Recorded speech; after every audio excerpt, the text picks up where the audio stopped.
Madam నమస్తే. నమస్తే. మీ దగ్గర ఏదైనా హెల్త్ ఇష్యూకి న్యాచురల్ వేస్లో రెమెడీస్ ఉంటాయి. సో అది అసిడిటీ కావచ్చు, క్యాన్సర్ కావచ్చు, ఎంత పెద్ద ఇష్యూ అయినా ఎంత చిన్న ఇష్యూ అయినా యోగిక్ విధానము అండ్ ఈ హెర్బ్స్ ద్వారా సొల్యూషన్ అనేది ఉంటుంది. అయితే నిద్రలేమి సమస్య చాలామంది ఇబ్బంది పెట్టే సమస్య. సో ఎవరు కూడా చక్కగా నిద్రపోవడం లేదు. 12-1 గంటలకు నిద్రపోవడము, మళ్ళీ 3-4 గంటలకే మెలకు వస్తున్న పరిస్థితి మనం చూస్తూ ఉన్నాం. ఎందుకు ఈ సమస్య ఇంతలా ఇప్పుడు పెరిగిపోయింది? దీనికి న్యాచురల్ వేస్ ఏమున్నాయి తగ్గించడానికి? నిద్ర అంటే లైట్ పెరగడం వల్ల అండి. అంతకుముందు కూడా మనం మాట్లాడుకున్నాం. లైట్ అంటే డే లైట్, మనకి రాత్రి పగలు రాత్రి అనేవి ఉన్నాయి కదా. రాత్రి అంటే రాత్రి. సో ఇప్పుడు అలా లేదు, రాత్రి కూడా పగల్లానే ఉంటుంది. ఎక్కువసేపు వీళ్ళు మేలుకొని ఉండడం, ఎందుకంటే లైట్స్ ఉంటాయి కాబట్టి ఆ లైట్స్లో ఏ పనైనా చేసుకోవచ్చు. చదువుకోవడమో లేకపోతే ఏదైనా వర్క్ చేసుకోవడమో, ఇట్లా ఆ నిద్రపోయే టైంని డ్రాగ్ చేసేస్తున్నాం. ఇప్పుడు 9 గంటలకో 10 గంటలకో పడుకునే టైం ఉన్నా కూడా అది కొంతమందికి ఏదన్నా లేట్ అవ్వచ్చు వర్క్ పరంగా, కానీ చాలా ఎక్కువ మందికి టైంకి పడుకోవచ్చు. ముఖ్యంగా పిల్లలు చాలా వరకు జాబ్, ఇప్పుడు మార్నింగ్ 10 to 5 వర్క్ ఉన్న వాళ్ళకి పెద్ద ఏముంది, ఇంటికి వస్తారు తొందరగా అర్లీగా భోజనం చేసేసి పడుకుంటారు. కానీ అలా జరగట్లేదు.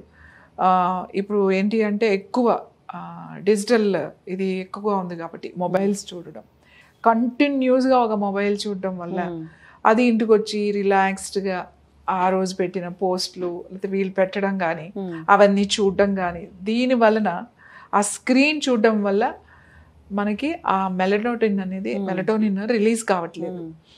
ఎక్కువసేపు చూడడం వల్ల మనకు నిద్ర వస్తూ ఉంటుంది కదా, అయినా ఏదో ఇంట్రెస్టింగ్గా ఉంటుంది, అది అలా చూస్తూ ఉంటాం. దాంతో మెల్లగా నిద్రపోతుంది. అది 1 రోజో 2 రోజులో కాదు కదా, అలా రోజులు నెలలు అలా జరుగుతూనే ఉంటుంది. దానికి ఒక ఎడిక్ట్ లాగా అయిపోయాం.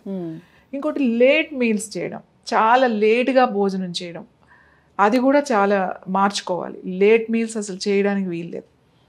మీరు 7 లోపల మీ డిన్నర్ అయిపోవాలంతే. మీరు ఏదైనా తినండి, మీరు డిన్నర్ ఇది చేయాలి అది చేయాలి అని నేను ఏం చెప్పను. మీరు ఏం తినాలనుకుంటున్నారో 6 o'clock మీరు అయిపోయింది డిన్నర్.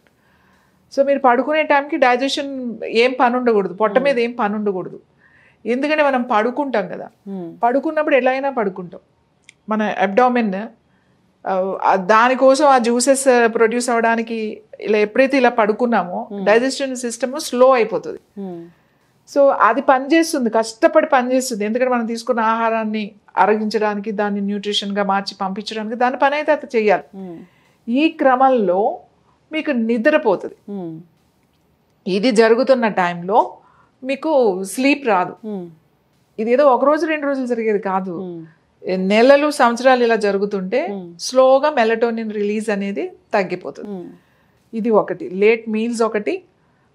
నిద్ర వచ్చినా కూడా పడుకునే ముందు కంటిన్యూస్గా మొబైల్ చూడడం అనేది, మనం బోన్ చేసాము, ఏమైనా ఇంపార్టెంట్ కాల్స్ ఉన్నాయా చూసుకున్నాము, అసలు ఆ ఫోన్ ఆ బెడ్రూమ్లోకే తీసుకెళ్ళదు, బయట హాల్లో పెట్టేసుకోండి. ఇంపార్టెంట్ ఏమన్నా ఉన్నాయి అని అంటే నేనైతే చెప్తాను ల్యాండ్ ఫోన్ పెట్టుకోండి అంట. That is the best way. ఏదైనా ఎమర్జెన్సీ కాల్ వచ్చినా కూడా దానికి వస్తుంది, ఇవన్నీ సైలెంట్లో పెట్టేయండి అని చెప్తా. సో అది చేయడం.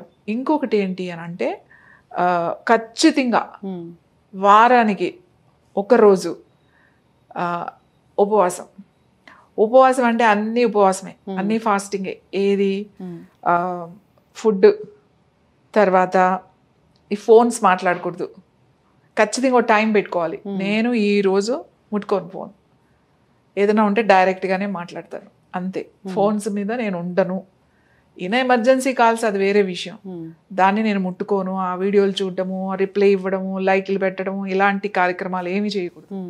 ఇలా డిటాక్స్ అనేది ఖచ్చితంగా పెట్టుకోవాలి. ముందు పెద్దవాళ్లే చేయాలి, ఇది పిల్లలు కాదు. పెద్దవాళ్ళు చేస్తే పిల్లలకు అలవాటు అవుతుంది. తర్వాత అయినా కూడా కొంతమంది పాపం నైట్ చాలా కష్టపడతారు, వర్క్ చేసుకుని వచ్చి నిద్రపోవాలంటే టైమింగ్స్ సెట్ కావు. వాళ్ళకైతే నేను ఒకటి చెప్తాను ఇప్పుడు, అది తీసుకుంటే బాగా నిద్ర పడుతుంది. అలాగే నేను చాలాసార్లు చెప్పాను, శక్తి ముద్ర, మంచి నిద్ర పడుతుంది అని చెప్పి, చాలా సింపుల్గా ఇలా కుర్చీలో కూడా కూర్చుని చేసుకోవచ్చు. ఇలా పెట్టుకుని కళ్ళు మూసుకుని జస్ట్ ఇక్కడ ఫోకస్ చేయాలి, ఆజ్ఞాచక్రం మీద ఫోకస్ చేసి అలా కళ్ళు మూసుకొని కూర్చోవాలి. మనసులో డిస్టర్బెన్స్ ఉందనుకో, ఓం శ్రీ మాత్రే నమః అని మంత్రం మనసులో అలా చాంట్ చేసుకుంటూ కొంచెం, లేదా శ్వాస మీద ధ్యాస పెట్టి కూర్చున్నా కూడా అలా మంచం మీద కూర్చునే చేసుకోవాలి. మనం మళ్ళీ వెళ్ళి లైట్ ఆఫ్ చేయడం, ఫోన్ చూడడం ఇట్లా చేయకూడదు. ఇంకా అయిపోయింది, ఇంకా పడుకుంటాను అన్నప్పుడే ఇలా చేసేసి ఇంకా అలానే కళ్ళు మూసుకుని అలానే పడుకోవాలి. ఈ ముద్ర చేయడం, ఈ ముద్రతో పాటుగా ఇంకా ఏంటి అని అంటే మంచిగా ఇంకా అరగంటలో 20 నిమిషాల్లో పడుకుంటాం అనగా కొంచెం ఒక చిన్న కప్పు, స్మాల్ టీ కప్స్ ఉంటాయి కదా, చిన్న కప్పు పాలు, కొంచెం వేడిగా ఉండాలి, గోరువెచ్చని పాలల్లో ఫస్ట్ ఏంటంటే గసగసాలు. గసగసాలు తెలుసు కదా, పాపీ సీడ్స్, అది చాలా మత్తు పదార్థం తెలుసా మీకు? గసగసాలు బాగా ఇదివరకు మన ఇళ్ళల్లో పెద్దవాళ్ళు ఉండేవాళ్ళు, ఏజ్డ్ వాళ్ళు ఉండేవాళ్ళు. అప్పట్లో 90లు 80లు అలా ఉండేవాళ్ళు కదా, 93 96 100 పైనే ఉండేవాళ్ళు. అంటే మా చిన్నప్పుడు వాళ్ళకి ఏం చేసేవాళ్ళు అంటే పడుకోవడానికి ఈ గసగసాలు బాగా దంచి మెత్తగా మంచిగా నీళ్ళు వేపించి బాగా దంచి కాస్త 2 మిరపకాయలు అట్లా వేసి ఒక అన్నంలో అంత పొడి పెట్టేవాళ్ళు రోజు సాయంకాలం అట్లా.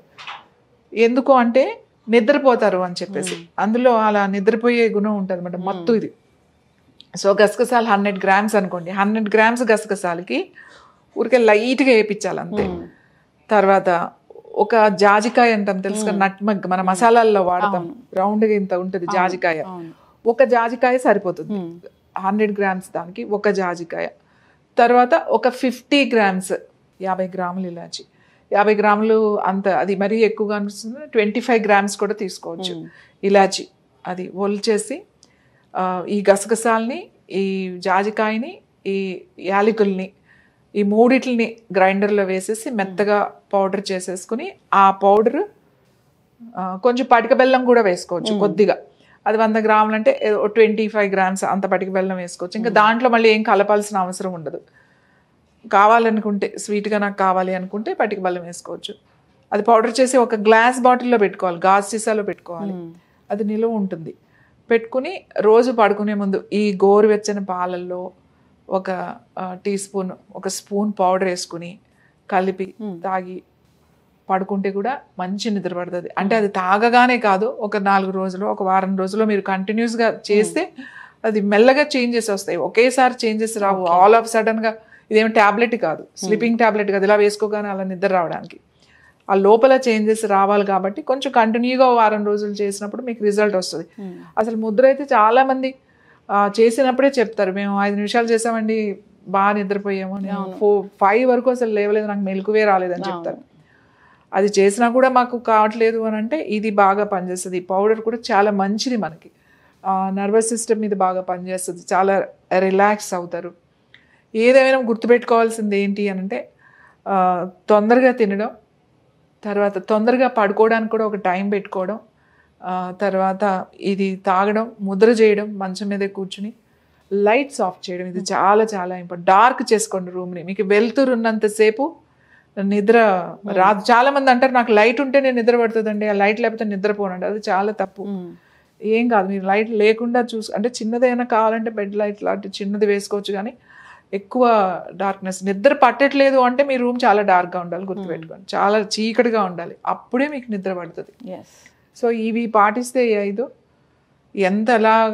ఎలాంటి వాళ్ళకైనా ప్రశాంతంగా నిద్రపోతారు. ఖచ్చితంగా మ్యామ్. సో చాలా చక్కటి ఇన్ఫర్మేషన్. అసలు ఎందుకు నిద్ర పట్టట్లేదంటే స్క్రీన్ టైం ఎక్కువగా ఉండడం, లైట్ అనేది ఎక్కువగా మనం చూస్తూ ఉండడము, దీనివల్ల. సో నిద్ర పోవాలి, నిద్ర పట్టాలి, ప్రశాంతంగా నిద్ర రావాలి అంటే కనుక మీరు చెప్పిన ముద్ర ప్రాక్టీస్ చేయాలని కోరుకున్నాం. అంతేకాకుండా టిప్ కూడా ఇది చాలా బాగుంది, ఈ రెమెడీ కూడా. సో దీన్ని కూడా ఫాలో అవ్వాలని కోరుకున్నాం. సో ఏదైనా వెంటనే రిజల్ట్ అనేది ఎక్స్పెక్ట్ చేయకూడదు. ఒక 4-5 డేస్ ప్రాక్టీస్ చేస్తూ ఉంటే అది వస్తుంది. నిద్ర అనేది క్రమంగా నిద్ర కూడా ప్రాక్టీస్ అవుతుంది. సో అలాంటి సిచ్యువేషన్ అనేది ఇప్పుడు వచ్చింది. So thank you so much ma'am, ధన్యవాదాలు.